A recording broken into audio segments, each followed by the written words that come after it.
is your show, Gilbert. Oh, go ahead, Vic. No, I'm drained here. Go ahead. Welcome to NFL Wildcard Takeaways, day one here with the Compas. My name is Victor Corona, aka Victor Producer, and as always, the host here, Gilbert Manzano, who does it for Sports Illustrated, MMQB. And Gilbert, we had two exciting games to kick off the NFL postseason here on Wild Card Weekend. You had the Rams with the come from behind win 34-31 over the Panthers, and then just now Bears and Packers, another comeback win, the eighth for the Bears. Actually, the seventh comeback, fourth quarter comeback for the Bears this year, Gilbert, as Caleb Williams brings back the Packers as they beat them 31-27. Let's start off with this game here. Just give me your takeaways.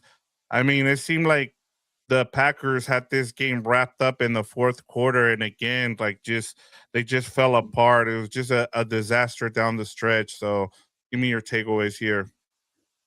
Yeah, there's a lot here to unpack, and that's why I'm all over the place. And yeah, check out all my stories at si.com. I got a bunch of stories that I cranked out today on a very eventful day one of NFL Wildcard or NFL 2026 playoffs. And yeah, I'm gonna start with Caleb Williams here, and maybe we get Fernando on here because I know he's also, should I say, just as critical, maybe more critical than I am about Caleb Williams, but I get it. He's erratic. He sometimes he plays too fast. Sometimes he doesn't go for the easy throw. He doesn't go for the easy run. He makes things look harder than they need to be. But you can't deny the gift. I don't know what that was. You can't deny the gifts. All right, my laptop here. Is it okay, Vic, on my Wi-Fi? Yeah, you're a little grainy there, so let's see if you get it gets better for you. Okay. Uh, what about It's starting, improve there. We'll see. Maybe, like I okay? said, maybe it's on my end. I know, but Um, go I ahead, think it's Gilbert. Go my ahead. Wi-Fi. But the point is, hopefully, let me know if you're watching in the comments if I sound loud and clear, or maybe you don't want to hear. But I'm here to say Caleb Williams is going to be a superstar quarterback if he's not a superstar quarterback. And the only doubt I have here for Caleb is like his two big games are against the Packers, and we just spent a show talking about Panthers and the Rams and how the Rams don't play well against the Panthers, and the Panthers have the Rams number. Is it one of these things where Caleb Williams has a number of the Packers, or is Caleb Williams a legit quarterback? And I'm gonna say it's the latter because some of these throws, Victor, like up the sideline, up the seam to Costa Loveland. Loveland's gonna be a superstar as well. Kind of a desperate throw to Roma Dunzia, but it was there. A game-winning throw to DJ Moore. Some clutch throws to Luther Burden the third, the rookie. It's hard to find gifts like that as a quarterback. Obviously, Matthew Stafford has it, Justin Herbert has it, Patrick Mahomes has it, Josh Allen has it. Like, there's maybe five quarterbacks that could play like that. Joe Burrow as well, Lamar Jackson at times, but you got to start talking about Caleb Williams when it comes to upside. He's not there. Obviously, he's not as accomplished. But to me, what I come away from this game, Vic, is the upside. And I won't touch on this one just yet. You can have it if you want. But the other thing is like Matt LaFleur might need to go. Yeah, and I'll get to that. I mean, look, you look at everything that the Bears did, and Caleb Williams. I mean, just in that fourth quarter, Caleb Williams in the fourth quarter in overtime, he has two wins versus the Green Bay Packers this season. He's got a total of 359 yards, four touchdowns, zero interceptions, a 107 passer rating, and two double-digit comebacks, Gilbert, against the Packers. And then the other thing too is that this is the largest comeback in Bears hit playoff history of 18, and also an NFL record seventh win when trailing in the final 2 minutes. The third win this season, down 10 points in the final 5 minutes, and the second win this season versus the Packers when they were trailing by more than 10 points in the final 5 minutes, Gilbert. And one of the things that you touched on here with Caleb Williams, I get it. A lot of people, it's not their cup of tea, but you got to start giving the guy his flowers here in terms of what he's been able to do in his second season with Ben Johnson.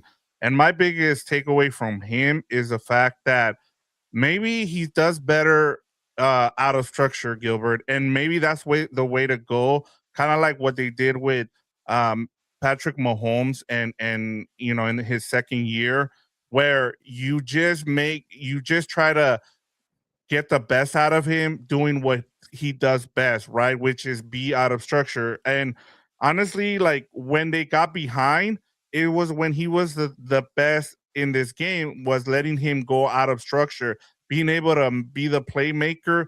And like they tried running the ball, they weren't successful running the ball in the first half. And so what do? Ben Johnson just says, go YOLO out there and just get us the win. And that's how they've been able to win. And maybe that's the recipe for them the rest of the way, Gilbert. Yeah, and I'll highlight this comment here from Angel, which I noticed too. The best thing about this game was the end of game handshake, and man, I don't know, maybe I'm overthinking it or over analyzing it, but Ben Johnson pretty much said, "Quick handshake, suck on that. There's a reason why I talked crap about you. Yeah, we're not friends for a reason. I don't give a crap about what you think because we're gonna own this division here." I loved it. It was a very quick handshake, and you could tell Lafleur was kind of like, all right, good one, Dick. There, like I don't know what the right word to say, but like, yeah, you got me. You like, I feel like Lafleur thought when you called me out the presser, that was BS. What's the point of that? When you beat me in a playoff game, Lafleur was like, all right, fine, I got to eat it, and it really said a lot in that moment, and that one was really on my radar too, Angel. So I'm glad you brought that up, but. Yeah, if you're Ben Johnson, if you're gonna talk crap at the presser on your first day on the job, you better back it up. And how do you back it up? With the 18-point comeback in Chicago to rile up the fan base there against the rival that's beating the crap out of you for the last 30 years. So, what is Aaron Rodgers going to think about Jordan Love now that he couldn't beat the Bears? It's not a good look because Green Bay usually prides itself on beating Chicago. So, overall, that was great. But it was a rough playoff debut for Ben Johnson. Yeah, cheating ambassador ain't gonna be happy. I wonder where that person is currently. But it was a rough debut for Ben Johnson because he had some head scratching fourth downs. I think, and also Caleb Williams too. Like he played great in the second half, but I think there was the Packers started with 3 touchdown drives, one of them off of Caleb Williams interception, one of them off of turnover on downs, and then Ben Johnson had a few more weird fourth down decisions.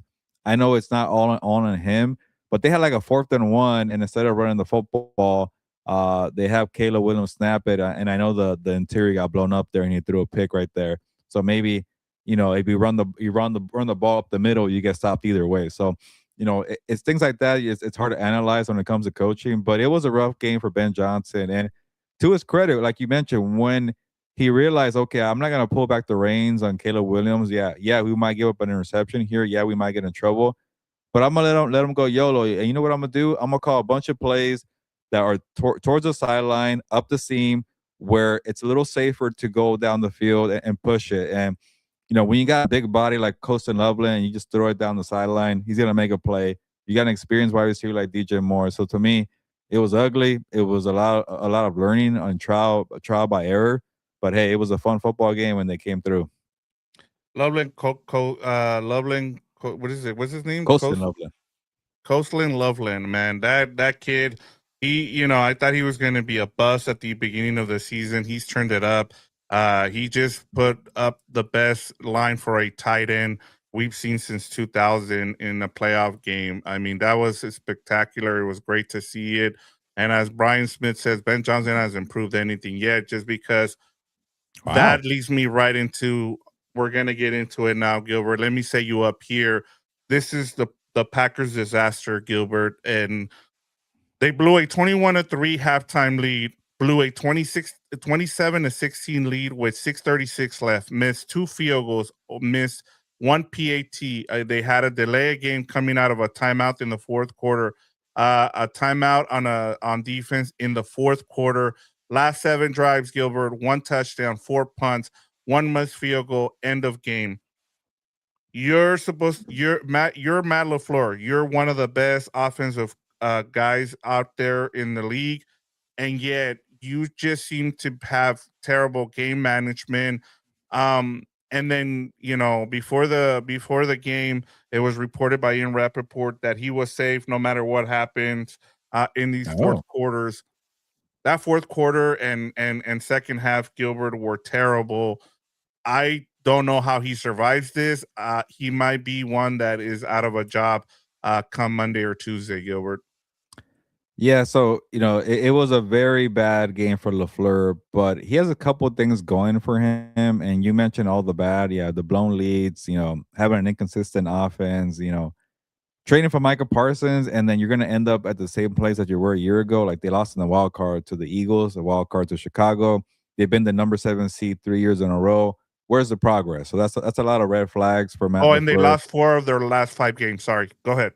Yeah, and then they lost to the Panthers at home. They lost to the Browns. They tied with the Cowboys. It was just not a good year for them. And but he could lean on the whole. Michael Parsons got hurt. What if he was on the field? That could have made a difference there for my defense. In the final game of the season, the rookie wide receiver Matthew Golden finally breaks out, and that looked bad on Lafleur that the first round wide receiver couldn't do anything. He had one of the worst rookie years for a first round wide receiver in a very long time. Maybe the Charger fans know about that a little bit. Quentin Johnson, his rookie year, but yeah, Matthew Golden was the first. I think he was the first wide receiver. No, actually, no, he wasn't. It was there was a few others, but It he was was he 10 was up minutes. there.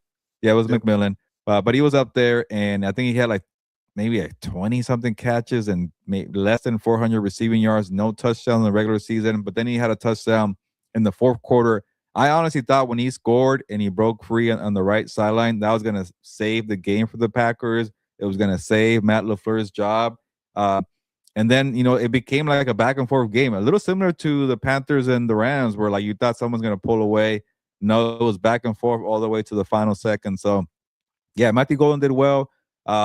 It helps that Jordan Love had 4 wide receivers get a touchdown. Jordan Love played well. Like honestly, another thing too, like if Lafleur has to go into a meeting with the Packers front office and say, you know what, you got to keep me because no Parsons, Golden played well, Dobbs played well, Jordan Love played well, and also Brandon McManus, our dumb kicker, missed 3 big kicks, and he missed a field goal before the halftime.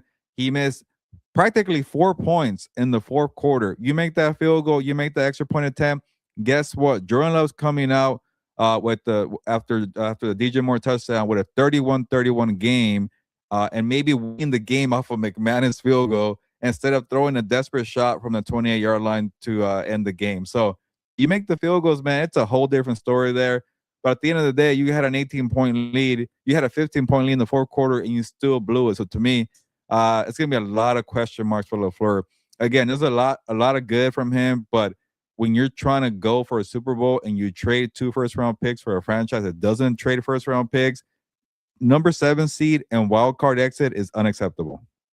Yeah, and I mean, you look back and you make some good points too. He lost a bunch of guys on his offensive line. Tom, their one of their best offensive linemen, was out in this game, and then part of it too. They lose 10 seconds there on trying to come back in the fourth quarter because of an injury there, and so. But like I said, you also mismanaged your timeouts. You should have had 2 timeouts going, trying to make a comeback there, but at the same time, like, Jeff Hadley's defense kind of, where what happened to it in the second half. He's someone who's up for coaching hires too. Yeah. So I think there's a lot. And then you're supposed to have one of the best special teams coordinators in Rich Bisaccia. I mean, and their special teams wasn't great in this game either. So I mean, it's just a bad look all around. I think what is gonna probably end up happening is you'll see that they'll fire Rich Bisaccia. They'll fire one of the coordinators and they'll bring back Matt LaFleur because my thing is, and maybe I'm wrong. When you trade, 2 first round picks for Micah Parsons, um, you don't want to get rid of your coach right away unless they think otherwise. Unless they think there's a better option out there.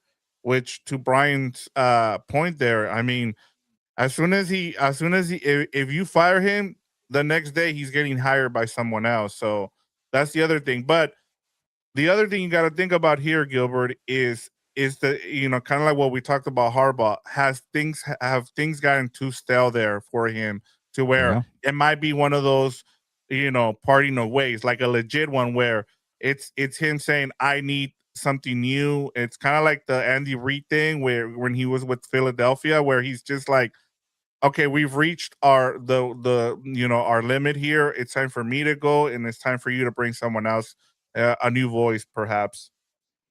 Yeah, that's the thing that's also going against LaFleur is like, look who's out there: Stefanski, Harbaugh, Mike McDaniel. You want to see Mike McDaniel with Jordan Love and Matthew Golden and Josh Jacobs? Like, I kind of want to see what he does. So that right there is three guys that could, probably improve your team. And honestly, when you fire coaches like who are as successful as Matt LaFleur, you tell yourself, what's out there? Is the grass greener on the other side? And I just gave you three names right there. And then if you want to go, like a Justin Minter or Chris Shula, or take a chance, or even promote within Jeff Halfley. I know Halfley struggled today, but he didn't have Parsons out there. So, and honestly, I don't even know if it's on the Pack. I know the Packers even struggle, but like when when you go four consecutive punts coming out the second half, that's on the offense. The offense Yep. took forever to get going, and I know Green Bay's O line struggled for Jordan Love, so I don't want to criticize Love that much because he did have some good moments at the end, but he couldn't get anything going. Even the running game, Josh Jacobs had nothing because that O line was terrible. So Yep. I thought it was a decent O line for most of the year. I don't know what happened there, but anyways, going back to like the options, like if you're Harbaugh and you're saying, you know what, I get the coach Jordan Love and Micah Parsons, I might go there. That's he could definitely be a consistent winner there with that group. I don't know what it is about LaFleur because even when he had Aaron Rodgers, he was able to win a bunch of games and be an MVP. But look at the Aaron Rodgers era; they couldn't win playoff games. So if you are, is it? I don't know if Goodwin is going to be the one making the pick there, or the decision. But you're thinking to yourself about that blown NFC title game with Aaron Rodgers, going for the run of the past. There's just so much going against him that, you know, you might go for Harbaugh, who has won a Super Bowl, and that's what you want to do, right? Yeah, and then the last thing, Gilbert, like now this is two 7-point leads in the fourth quarter or more that he's blown. He also did it against San Francisco, so that's what's going up against him. So, but let's get our, the main one of the main compas on here. Let's get Fernando Ramirez. Let's get his thoughts on this uh thrilling game between the Chargers and sorry, I'm getting ahead of myself there, between the Bears and the Packers. But let me fix this up here so that way we're ready to go. Sorry, I'm here. There we go. Does Fernando get music? Or does the I AI don't know if I system? No, have I don't know if I you're have this. good. You I have don't the need We music. don't music, have man. any That's the music for downside of him. you controlling everything. No, you guys are good. How are you guys doing? Doing good. So give us your takeaways from this matchup, Fernando. Uh, well, I mean, it was good that finally Matthew Golden was able to come out and have a good game. I thought he was very impressive. That touchdown at the end was very impressive by him. Uh, Man, I don't know where they go from here because there's been a lot of talk now about Lafleur getting fired if he lost this game. He blew another. I think you guys were talking about it before I jumped on, but he blew another big point lead. How do you keep him? And then with everything going on, I mean, I know that I think he said Lafleur just said a couple of minutes ago, "This is a great organization in the world. This is the greatest organization in the world, in my opinion, and it's very humbling. I'm certainly disappointed right now. I'm disappointed mostly. Well, not mostly. I'm disappointed for everybody that's associated with the Green Bay Packers. I'm disappointed for our locker room. Disappointed for our fans, our leadership, everyone involved with the Green Bay Packers right now. Um, I don't know what's going to happen with him, but I think if they weren't already considering it, I think the noise is going to get a lot louder by tomorrow. Especially because this guy kind of had your number this year, and he called you out during his opening press conference, saying, "I can't wait to beat up to keep on beating him." Like that's embarrassing, and for that to keep on happening, I don't know. I mean, again, Imagine he gets fired for that, Fernando. Imagine saying, I got fired because I lost to Ben Johnson in the playoffs. That will just I know eat at him. it's embarrassing. Yeah, and the thing is that again, LaFleur will jump to the. I think LaFleur would jump Mike McDaniel. I don't think he jumps John Harbaugh though. But I think whoever gets John Harbaugh, LaFleur is like the next guy after that. Stefanski? No? No, because I think people like LaFleur a little bit more. Okay. Just because he's an innovative little wizard, whatever that you want. But it is what it is. It's like, guys, I don't understand the game management. Like they were blowing timeouts. Jordan Love was bringing the play clock down. He was snapping the ball at 2 seconds, and I thought that's going to catch up with him, and it caught up to them at the end. And then Jordan Love to not give his guy an opportunity in the end zone, like you do know at the end of the game when there's only 7 seconds left, you throw a Hail Mary is to give your guy a chance. You give the Bears guy more of a chance. So to be up 21-3, it should in a sense kind of cost you your job, especially because that's another year that you've done it. I know the kicker should get a little bit of flack as well. Brandon McManus for missing, but this is on. I mean, Brandon McManus did miss 2 field goals and extra point, so that hurt them. But at the same time, I mean, I think LaFleur should have managed the game better in the second half. They went away from the run. He tried to put the ball in, and again, credit to the Bears. They were doing a good job of stopping the run, but I just did not like the game management in the second half. And that's the thing about these young coaches. We've seen it. These young coaches, they're very good at getting off to a hot start, but can you manage a whole game? And that's the one thing that some of these coaches don't know how to do. McVay showed, yes, he screwed up. They did really well in the first quarter. They did really good in the fourth quarter. In between, it was a shit show, but they were able to get it done at the end because of the greatness of Matthew Stafford. But here, I mean, you have one receiver, like Caleb's falling over. He throws the ball into a receiver with 3 guys standing around him. It's just on 4th and 8. It's just really bad all around. And I really think that Green Bay is going to be ready to move on. And with the Miami Dolphins hiring the VP of the Packers, I wouldn't be surprised if maybe that's where LaFleur heads. But yeah, I definitely think that heads are going to definitely roll. I mean, there's already been tension building all season long with the Green Bay Packers organization and him. He wants a new contract. They're not willing to give him a new one yet. So it's going to be interesting. But that was I put that more blaming the Green Bay Packers and LaFleur than I do celebrating what the Chicago Bears did, because I still saw a lot of things wrong with the way Caleb Williams kind of plays. But at the end of the day, he got the win. That's all you can ask for. But against better competition, that's going to cost you. Well, that's a big question I want to ask you, Fernando, because I think I've been critical. Maybe you've been more critical of Caleb Williams, and I had to ask myself, okay, this is a superstar in the making, or a guy who's benefiting from a good matchup against Green Bay? Like maybe some guys just have the number of a certain team, but that doesn't mean you're going to be playing well for against all 32 teams. So is it a matchup thing for Caleb that he's benefiting against Green Bay, that his last 2 games against his team have been great, or do you finally see the upside that he could put it together? I think it's a little bit of both. There's just throws that he makes, and I'm like, Caleb, what are you doing? Like, there's throws that he can't make. He tries to hold on to the ball, but then there's times where he leads the team down the field and he scores. So I guess he's kind of, and again, I'm not trying to compare him, but Andy Reid had to take the recklessness of Mahomes, because again, Mahomes was reckless in college. You have to take the recklessness and try and build and do other things. The one thing that I think he's trying to learn, but it's hard for him, is to sometimes just check it down or throw the ball away. That's his hardest thing. He wants to go down the field. He wants to make the great play, but he just can't. So I think that's what he's still learning how to do. But I think he's going to be a okay/good quarterback. The only thing I don't like, Gilbert and Vic, do you guys see him on the sideline sometimes when stuff doesn't go right? I don't like his demeanor. Yeah.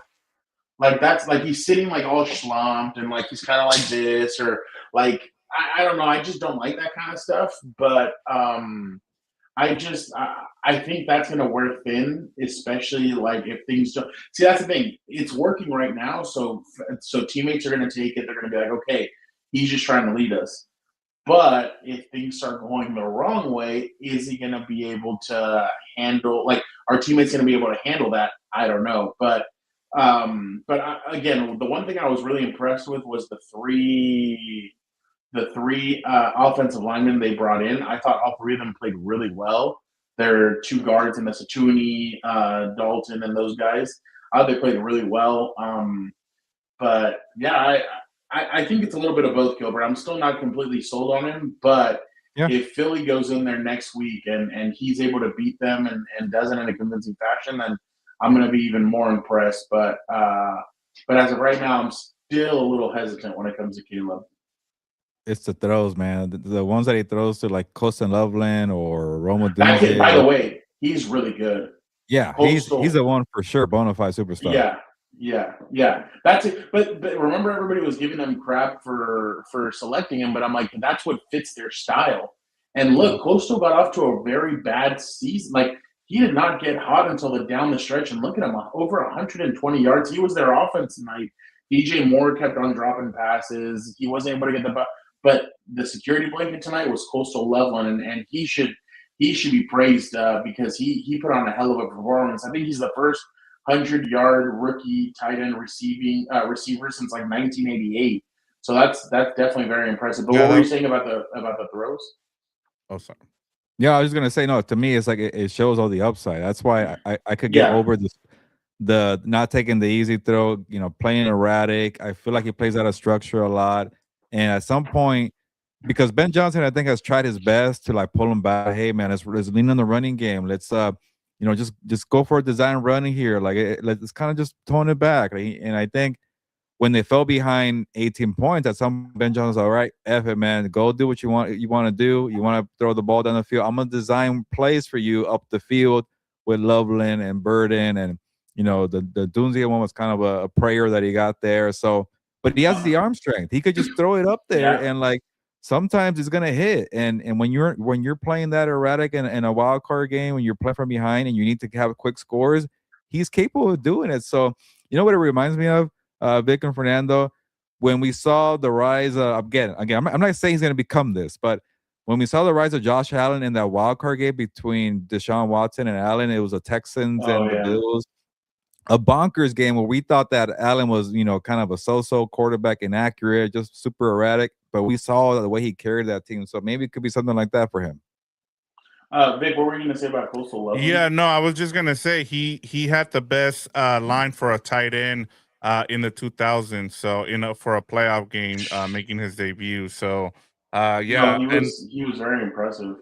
yeah, and maybe it's the cold weather. He was just waiting for the cold weather to hit because he's a Michigan guy. So maybe that's what it was. He's used to that. So you guys, I don't know if you guys are big. I think Gilbert, you're a big '70s show guy, right? That 70 show, yeah. Yeah, my bad. Yeah, you are too? yes. Okay. So Ashton Kutcher was on with Rich Eisen on Friday. You guys should watch the interview. He said Ryan Poles gave him his number and he'll text him during games and be like, Ryan, I'm noticing that the safety keeps on falling back when it's a this, and then like he texts him stuff and he's like, Ryan sometimes messages me back, sometimes he doesn't. He's like, I told him during training camp or during a preseason game, hey, every time it's a run, Luther puts in his mouthpiece. Anytime it's a pass, every time it's a run, he takes it out. Every time it's a pass, he puts it in his mouth. You need to tell him something about that. He's like, The following week, Luther did not have his mouth, like he would not do it. He just kept his mouthpiece in. And I just started laughing. I'm like, that's pretty good. But it's a good interview. Like he's like, what do you reckon? What are you known for the most? He's like, people will come up to me and be like, dude, where's my car? Or like stuff. He's like, that's what you're known for? He's like, oh yeah, dude, where's my car? Or am I being punked? But it was a funny interview. But Gilbert, what did you write for this game? Yeah, pretty much how rocky it was for Caleb Williams and Ben Johnson for their postseason debut. But man, you can't argue with the comeback, the results, and the upside that Williams has, that Johnson just pretty much got out the way because he had some terrible fourth down decisions and he had some weird play calls on the fourth down. And at some point, you got to say, you know what, go play hero ball. I tried my best all year to not let you go this way, but at this time, we need it, and he came through. So I think that to me, that's why it speaks volumes of Caleb Williams, But we've been on this game a lot here, Fernando. Before we go, I want to get your thoughts on Panthers, Rams. We discussed it already, Vic and I, on House of Horns. Yeah. I don't know what stood out to you the most because it was a very chaotic game, and on the positive for me, it was like when you have Stafford, you're gonna have a chance, and then on the negative, I don't know what Sean McVay was thinking. Not going away from the 13 personnel and the tight ends. To me, like you mentioned, the second and third quarter were very concerning coaching decisions by him. But hey, when you got Stafford, you go overcome it. And also their secondary stinks. But what do you think? Jalen Coker's a dude. Like that dude is you could tell he was the energy. I have to give Dave Canales a lot of credit. It looked like they were dead in the water. People like Skip Bayless were like, all right, on to Philadelphia.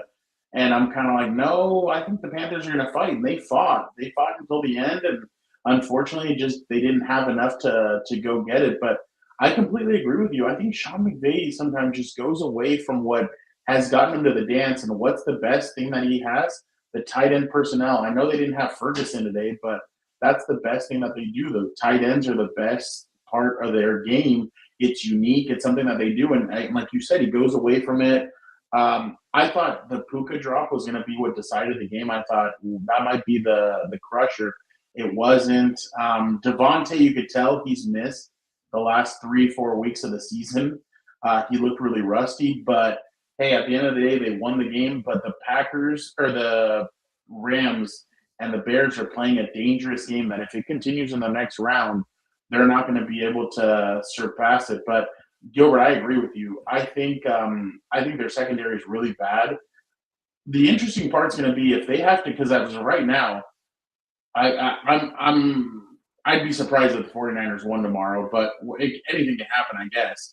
But if it really is Rams going back to Seattle, that's going to be really interesting because I wonder what their strategy is going to be. And then obviously Eagles, Bears would be amazing to watch. But they need to do something about that secondary in the offseason. I think it's really like at one point, Bryce just looked so fresh. He was throwing down the field. Obviously, they had some injuries on the offensive line and the pass rush was getting to them. But I agree with you. There's times where that pass rush just goes away and nobody gets to him. Nobody disrupts them. Nobody hits the opposing quarterback. So I agree with you. I think I think both games, yeah, they won, but you're a little uneasy about the way both teams won because if they continue that kind of stuff, it's not going to be pretty moving forward. But yeah, they went away from the run. Blake Corum had 11 carries. Kyron had 13. Not for a lot of yards. I mean, those guys did a really good job of defending him. Puka, 10 catches, 111 yards. I wouldn't have guessed he had that much. But Puka's kind of the engine that keeps that team going. But by the way, who was it that caught Colby Parkinson? Jeez Louise, like that touchdown to end the game, like great body control, being able to keep his feet in bounds and then scoring, like that was really impressive. But yeah, it's just they're kind of playing a dangerous game right now. Both squads that won tonight.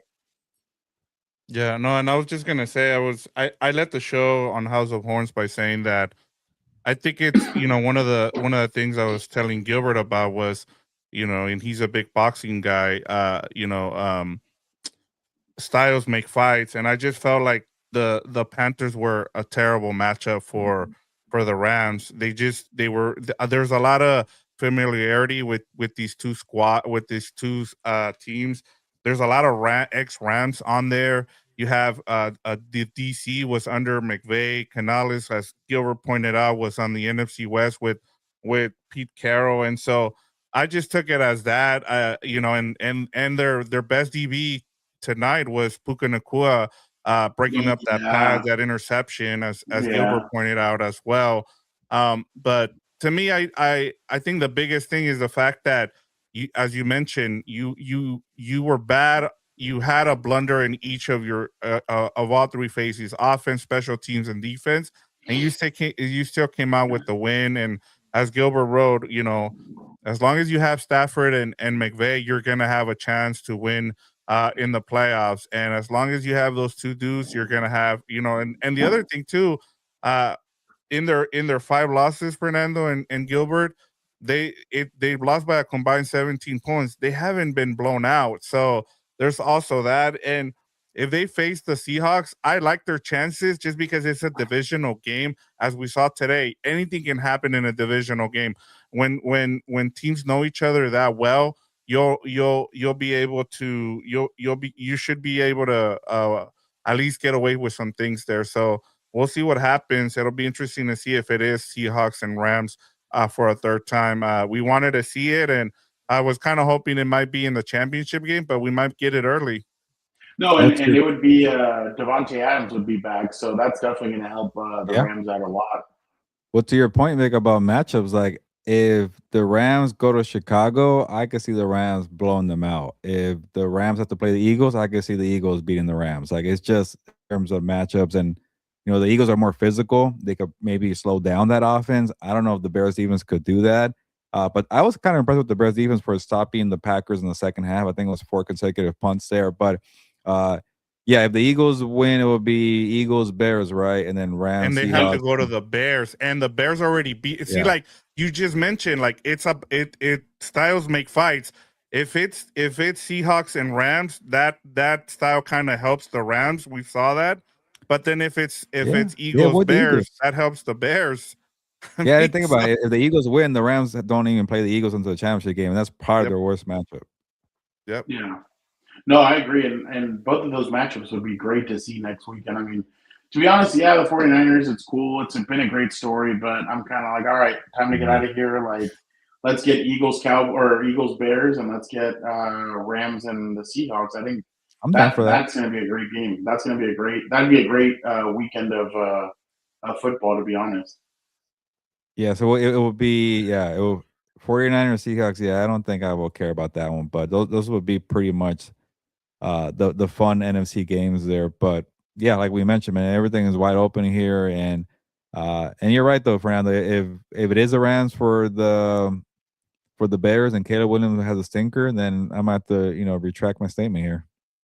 Well, and I mean that's the thing is that I think the Rams pass rush would kind of swallow Caleb whole. Like if Micah would have played tonight, I think that game might have been completely different just because of the threat that Micah presents.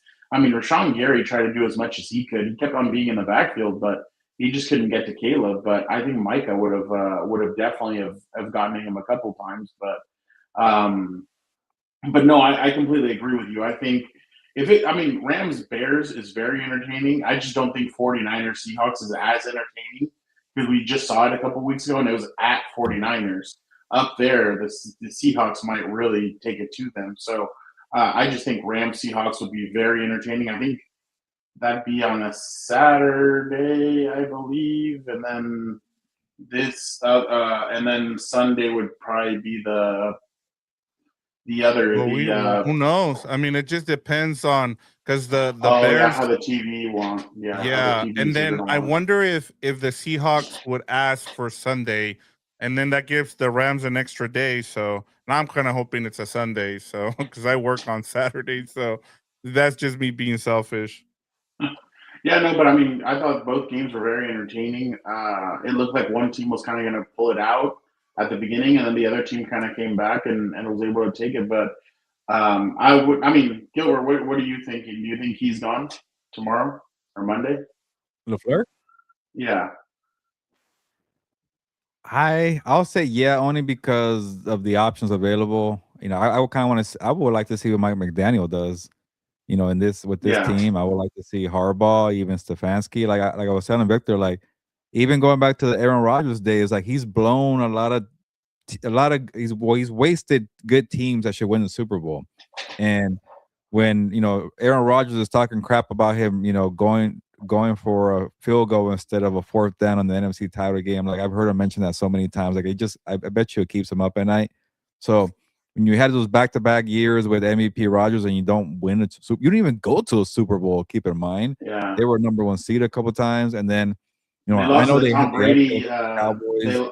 for Jordan Love. And then last year they got their butts whipped by the Eagles. So to me, it's like you got Harbaugh out there and you want to win a Super Bowl, go get the guys. So and then one more point from me here. I went 2-0 today, so I just wanted to tell you guys that. Yeah, I was laughing because it looks like Michael Scott's looking at Fernando there in the background. Oh yeah, yeah, exactly. Yeah, no, I'm really interested to see what happens in the next 24 to 48 hours with LaFleur, because there's other coaches out there. My only question is, McDermott as well. Yeah. Oh yeah. Yeah, there'd be 2 more. Well, Dan Patrick said on Friday, he's like, I'm hearing from sources, don't be surprised if there's another firing or 2.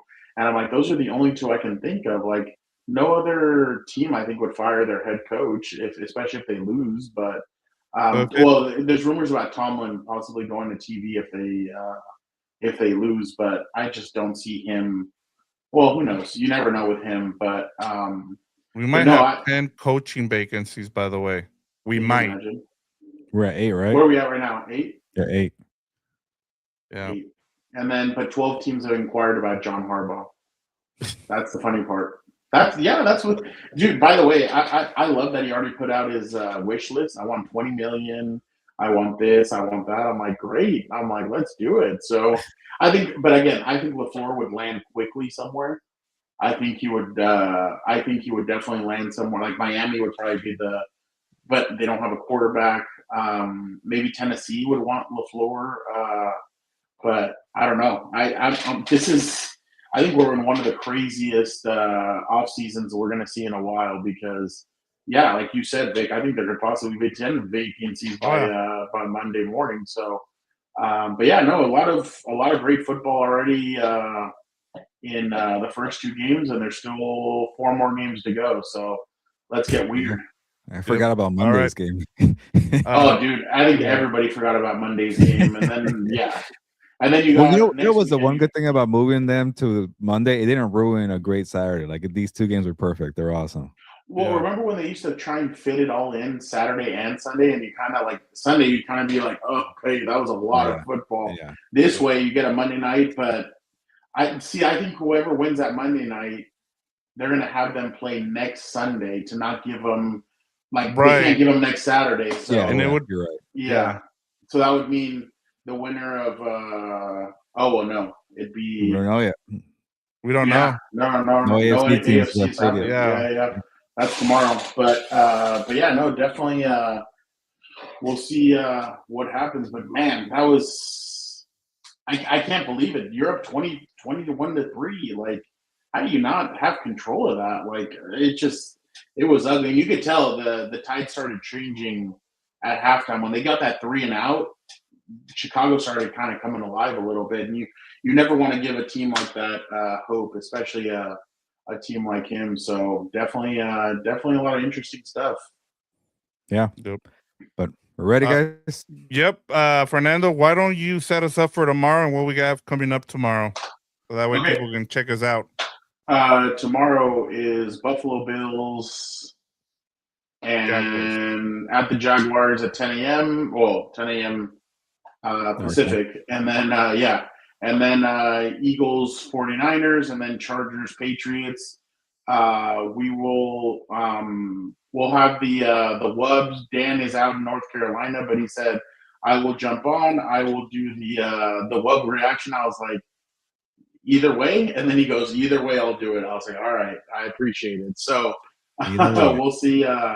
We'll see what happens tomorrow night, but appreciate everybody for jumping on with us. Like I mentioned last night on, like we mentioned on, it was yesterday on What's Up Bolts. We will be here Sunday night, probably closer to 9 p.m., 9:15. So make sure you guys tune in, and then Luna's live back on Monday. Yeah, before Texans Steelers, I'm up for that. Okay. Awesome. Lunas live, and then the 4 Compas on Tuesday. And it should be an interesting week. And the Rams move on, so there will be a House of Horns this week. We will see what happens tomorrow to see if there's a What's Up Bolts. But definitely appreciate everybody. You guys are the best. Let's get out of here, Gilbert. Yeah, let's get out of here. A good little recap show here. 2 very entertaining games and a lot going on here, as Fernando mentioned. So shout out to Fernando and Victor for staying up here and waiting for me. And check out all my stories at si.com. I think I had like 3 today. I lost track. A few more tomorrow. I'm even I even got the assignment of Patriots Chargers. So watch out for what I say. I'm sure Dan and they will read my story, but it's time to get going here. Ya nos vamos, pues. Vámonos.